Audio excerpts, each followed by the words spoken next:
Forget everything you think you know about the Cold War. The story is very different in the Toy Soldiers universe, where US and Soviet forces go head-to-head on battlefields across the world. Like its predecessor, Toy Soldiers Cold War is a tower defense game in which quick reflexes are often as important as strategic thinking.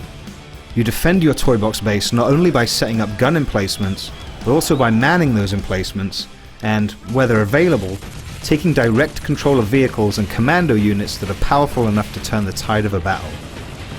Cold War makes a lot of smart improvements and additions to the Toy Soldiers formula.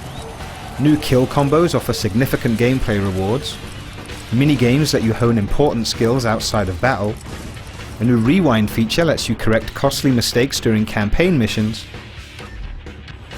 and cooperative play, online or split screen, is now an option in both the campaign and survival modes. You get a formidable arsenal of toys to play with for your 1200 Microsoft points, and you won't want to put them away until long after you've ensured victory for the US. In the original Toy Soldiers, you got to play through World War I as both the Allies and the Central Powers, but in Cold War you play only as the US. The 11 missions take between 20 and 30 minutes each to play through, but don't expect to be done with the game in 5 hours. You're unlikely to beat all of the missions on your first try, you might want to improve your scores on the leaderboards, and level-specific challenges encourage you to experiment with different playstyles.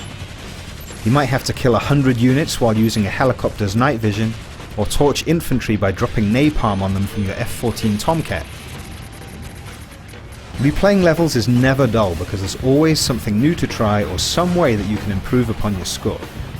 There are also 5 difficulty levels to choose from, which, in addition to the requisite easy, normal and hard settings, include 2 that change the gameplay significantly. Elite mode, which is carried over from the first game, prevents your defensive emplacements from firing automatically, so the game almost turns into a turret-based shooter. The new General mode does the opposite. Emplacements can't be commandeered, and so after positioning them on the map, you're at the mercy of the mostly smart AI soldiers that are manning them. Both modes are a lot of fun and offer a good challenge.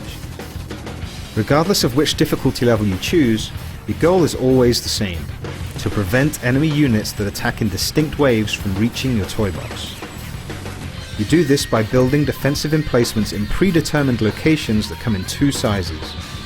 Small build points can only accommodate machine guns, anti-tank guns, mortars, and makeshift weapons that include flamethrowers fashioned from upturned aerosol cans and the like.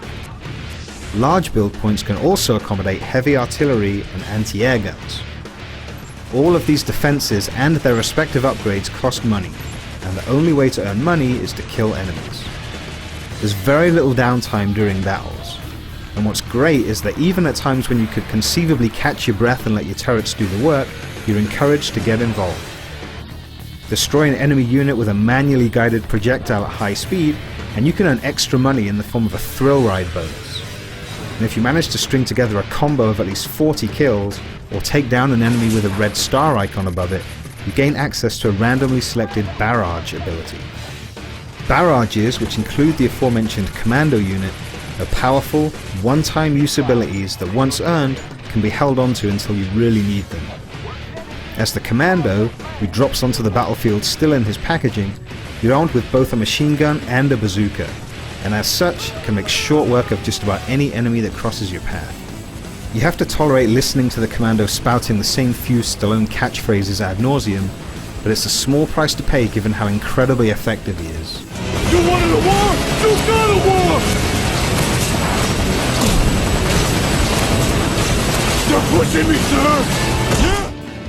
Other equally effective barrages include artillery fire, the precision bombing run, the nuclear strike, and a chance to man the guns on an AC-130 ground attack aircraft circling high above the battlefield. Additional gameplay variety comes courtesy of new defenses, barrages, and enemies that show up as you progress, as well as from a trio of memorable bosses that look like the sorts of toys only the wealthiest kid in school would ever have owned. Odds are that kid wouldn't have let you play with them, but that's okay. While he's off playing with his giant biplane tank, you and a friend can have a great time either cooperating or competing with each other with your regular sized toys. Cooperative play works well in both the campaign missions and in survival mode. In both, The two of you are responsible for earning and managing your own pool of money. So if you're hogging all of the action and gunning down enemy troops, you need to be aware that your partner might not have the necessary funds to keep your shared turrets up and running. If competitive play is more your scene, you might find Cold War's versus mode extremely hard to put down.